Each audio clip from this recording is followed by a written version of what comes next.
Good evening, everyone. Welcome to here. I'm Prajul Kansal from Test Automation Studio, presenting a knowledge on consumer-driven content testing. So let's start the knowledge. Before starting the knowledge, let's discuss some knowledge etiquette first. So first one, you should join the punctual to join the knowledge, and you should not join the knowledge after 5 minutes of threshold. Second one is a feedback. Make sure you should submit the constructive feedback. It's very helpful for presenter. Next one, please keep your windows off and ask any question after the knowledge. And a part of that, please avoid any disturbance. So let's start the session. So firstly, this is a small agenda of the today session. So first is the what is the contact testing. Second is the what is the consumer-driven contact, and why do we need the CDC architecture of Pact, and last one is the demo. So what is the contact testing? Contact testing bridges the gaps among the shortcomings of these different testing methodology. So contact testing is a technique for testing an integration point by isolating each microservice and checking whether the HTTP request and response that the microservice transmit conform to shared understanding that is documented in a contact. So this way, contact testing ensures the microservice can communicate with each other, and it can be done anywhere where two or more services communicate together via API or message queue. So there are two perspectives in contact testing. So one is a consumer entity using the service. So consumer is a client that want to receive some data from the other service. So for example, uh, a web front end or message receiving endpoint. And second one is a provider entity that provide the service. Provider is a service or server that provide the data. For example, like API on a server that provide the data with the client need, or the server the service that send the message. So how does the contract connect with the microservices? So microservices are become increasingly popular in the landscape of service-oriented architecture, and there is only one strategy to test microservice is the only contract testing. So if the project is built with a lower number of microservices, so it is easy to communicate with the provider about the changes to the specific microservice. But whereas the once the project is using a large number of microservices like Amazon and Netflix services. So this become more complicated. So here the contact testing come into the picture, and the contact testing fit very well at the service layer as they execute quickly and don't need to integrate into external system to run. And their job is to give you confidence that the system you integrate with your compatible with your code before you release it. So if I take an example, have you traveled to country where people don't speak your native language, right? So when two people don't speak the same language, it's hard for them to compile anything together. So same is true for the microservices. So if two microservices are work together, so they must speak the same language. The language that is shared between the two microservices is defined in an API. So one microservice, the consumer, make a request, and the second microservice, the provider, via the API. So this event is called an interaction. So the for the interaction to succeed, the provider must understand the request from the consumer and return a response in from the consumer expect. So relationship between the consumer and producer. So we all know the contact tests provide a confidence for the consumer for external services. So they are even more valuable to the maintainer of those services by receiving the contact test from all the consumer of a service. It is possible to make changes to the service if in the knowledge that consumer won't be impacted. So consider like provider expose three attributes as ID, name, and age. So the this service is being consumed by three different sources. So consumer A only require ID and name attributes, not age. In such case, the contact us only assert these two attributes and ignore age attributes. And consumer V only require ID and age attributes, not the name. And in such case, the contact test only assert these two attributes and ignore name attribute.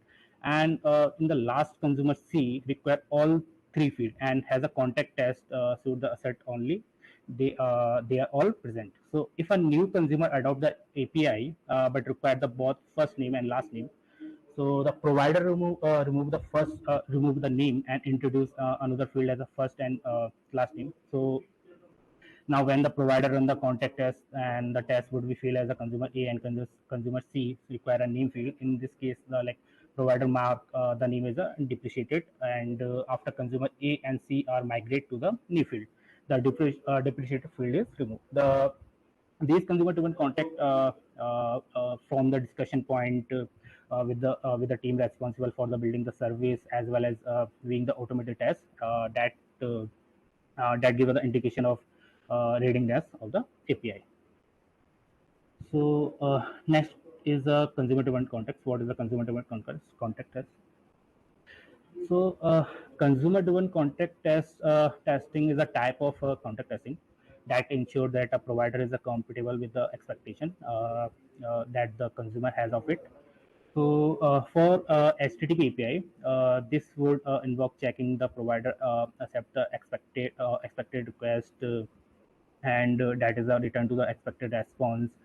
So for a system that use the message queue, this would involve checking that provider generate the expected message. So consumer-driven contract tests are actually integrate tests that are targeting your API, whether it's a REST based or message based. So imagine you are working an application that export its data using a REST API. So another team is using your export data for some functionality that they are providing. So that functionality of other team, their application does not break if we make any changes in our API. So we create a contact between the two teams. So the key is that the contract are defined by the consumer of your API instead of the developer that wrote the implementation of certain functionality. So with this approach, we can like uh, uh, with this approach, like we can generate the test by using these consumer driven contact and verify whether we are going to break any our consumer applications. So instead of running integration tests between the all services, we can get rid of them. So like all the services communicate through RESTful APIs. So that mean if we define a contract between APIs, so we don't spin the whole platform. It is enough to verify the fulfillment of the requirement of the other services. So this is the consumer-driven contract testing, and yes. So to test the microservices with the CDC, so we can consider one example. So the example is like we have an airline reservation system where I am the passenger, right? And I make a flight reservation, and user interface call the reservation microservice, and I also want to select it the seat. So the reservation service make a request to the seat assignment microservice to provide a list of the available seat, and I selected a seat, and the reservation service again called the seat and assignment microservice to assign the seat to me. So the API driven interaction define the term of contract or pact between the microservices. So automated test of the consumer can be used to generate the contract after the contract interaction are defined, and automated test can be written to the validate both the consumer and the provider by using the store contacts. So we can't the test the real interaction between the microservices, right? So we test in the simulated way in the airline example, like we can't assign people to sheet on the real flight. So to solve this problem, we mainly use a simulated version to the provider service in the test environment and run the automated test cases to test the consumer. So the simulated service receive a request and send the minimal expected response that can be processed by the consumer. And the simulated provider must process every interaction that the consumer can request. So in the next slide,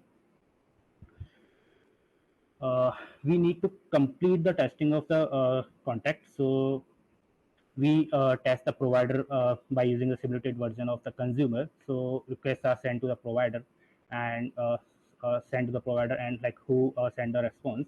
So the provider response is compared to the expected response, and the process is called to call the consumer driven contact tracing.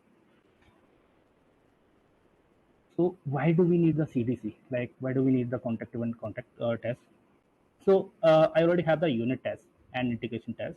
Then why we use a CDC test? So let's first try to understand unit test means. So unit tests are executing very small piece of code and testing, and they are very local, and they are only aware that particular class and method, and they don't know what's happening in the external world. And if we talk about the integration test, they are very complex and slow. If you made any changes today, then it take a few hours or few days to tell this consumer was broken. So we need to execute all the entire infrastructure with the less time. So that's why we need the contact consumer driven test cases. So contact test over end-to-end integration test. So firstly, they run fast, like because they don't need to talk multiple system, and it's easier to maintain. Like they don't need to understand the entire ecosystem to write the your test cases, and they are easy to debug and fix, like because problem is only ever in the component, and we were testing. So you are generally get a line number or a specific API endpoint that is failing, and they are repeatable and scalable, like because each component can be independently tested. So build a pipeline don't increase linearly in the time.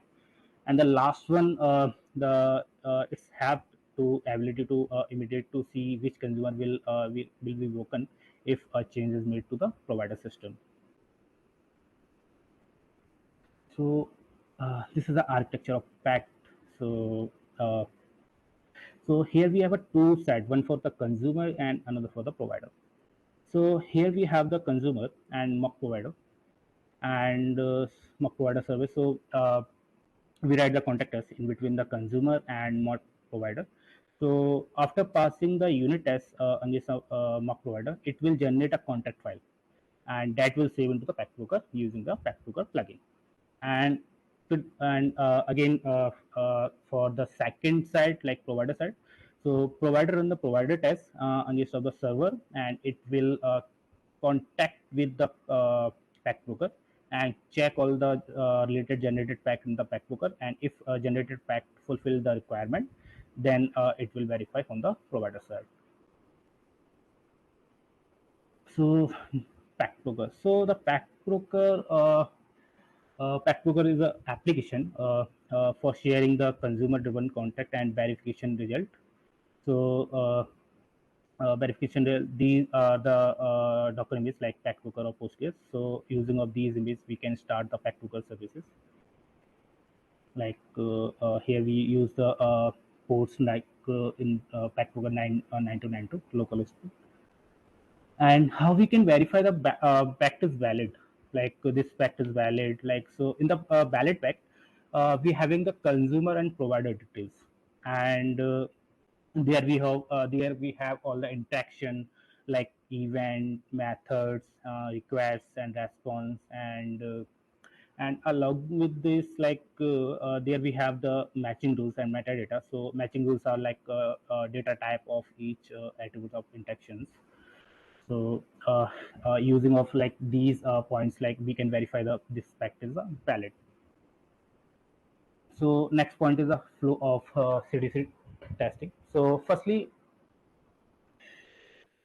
we start the service like Pact Broker and provider service and consumer service.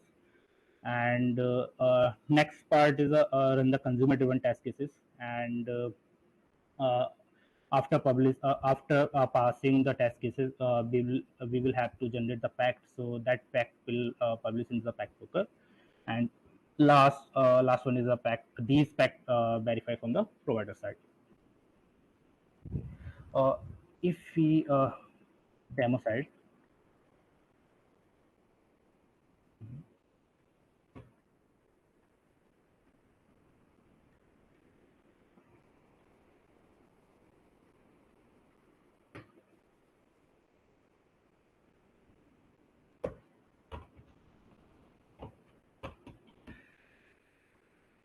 So yeah, here we have a written the consumer driven contact code. So here we have inventory in our consumer client, and system is our provider. So before you begin, you need to install the Docker. So you can easily deploy the Pack Docker in Docker containers. Like we use Docker Compose YAML file. Like there we have saved the images of Pack Docker and Postgres. And yes, so we start the all mock services consumer and provider side. So the server listen for the file changes and automatically recompile and deploy or update it whenever you have whenever you save new changes. So start the server. So in this file, inventory pack file, so this file contain a pack provider rule. Like in the 35 line, pack provider rule mock provider that mimics the HTTP response from the system microservice, and the packed annotation take the name of the microservices as a parameter, which make it the easier to differentiate microservice from each other when you have a multiple applications. And the create server method define the minimal expected response for a specific endpoint, which is known as an interaction, like for each interaction, and the expected request and the response are registered with the mock service by using the last and pack verification. And in this pack verification, we set the provider and fragment, like the method name, create server name, and we create different test cases. Like for here we write four test cases. Like here we create the pack for that particular test cases, and last we execute here. So the uh, the task send a real request with the get URL and get URL methods with, of the mock provider. So the mock provider compare the actual request and the expected request, and confirm whether the comparison is successful. And the finally assert equal method confirm that response is correct. And if we talk about the from provider side, the system broker ID. Like here we mention the provider and consumer, and pack broker URL. Like we use the localhost 9292. Like I already uh, so in the like we use the 9292 pack port. Yes. Yeah. So uh, the pack verification test template. So this method is generate a test for each the interaction, and the pack verify publish result, like properties are set to true so that the result are sent to the pack broker, and after the tests are completed. So mainly like test target is defined to the pack verification context. So this context is point to the running endpoint of the system microservices. So and the last one is the system, oh sorry, state.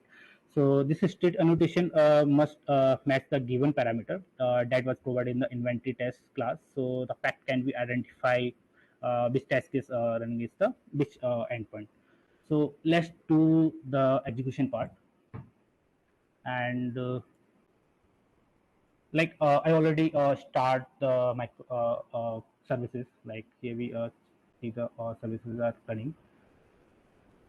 So already these are the our packed broker.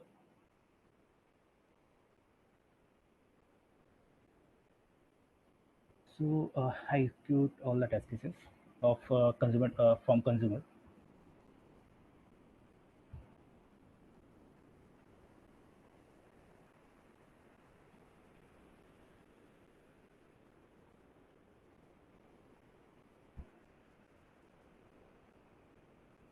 Like there I have four test cases for server addition and invalid test and for the version. So after running the test cases, we for the generated pack file. Like there we have the provider and consumer details and interaction. Like there we have the description, request, method, response, status, headers, body, and last one like here we have the matching rules. Like there we have the data type, like which data type we use in the body section. And Yes, and last one is the metadata, like pact verification, which version we will use in this contact testing. So we generate this contact, and now we publish this contact into pact protocol.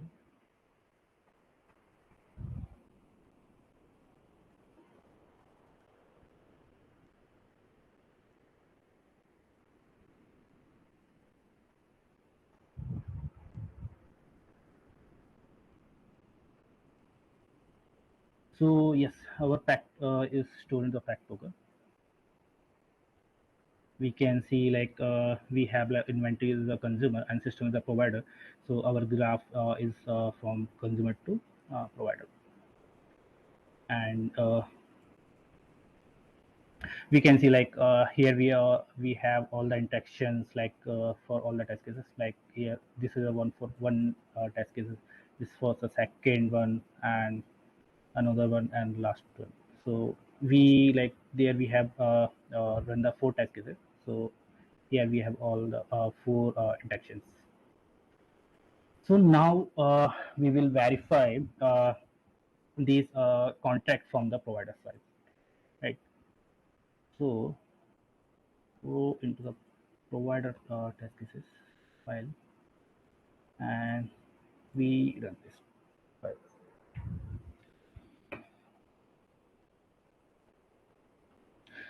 Yes. So there we have one test case was failing. So if we see in the pact broker, like verification is failed due to the test case was failed. So we can modify that. And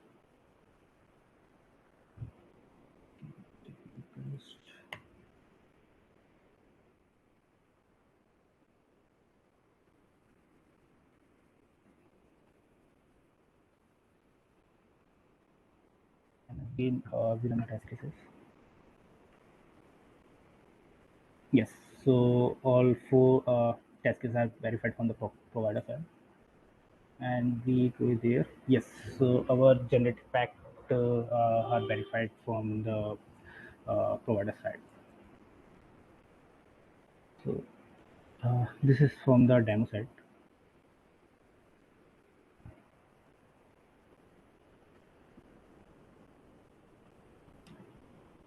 Any question?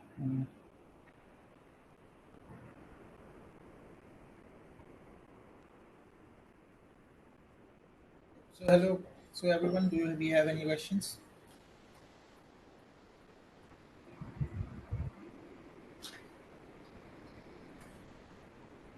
Okay. So thank you everyone. I hope you have enjoyed the session. If you have any questions related to contract test and pact data, so please feel free to reach out to Prajwal and or me. And yeah, thank you so much. Thanks for your time. And thanks for attending the session. Thank you, everyone. Yeah.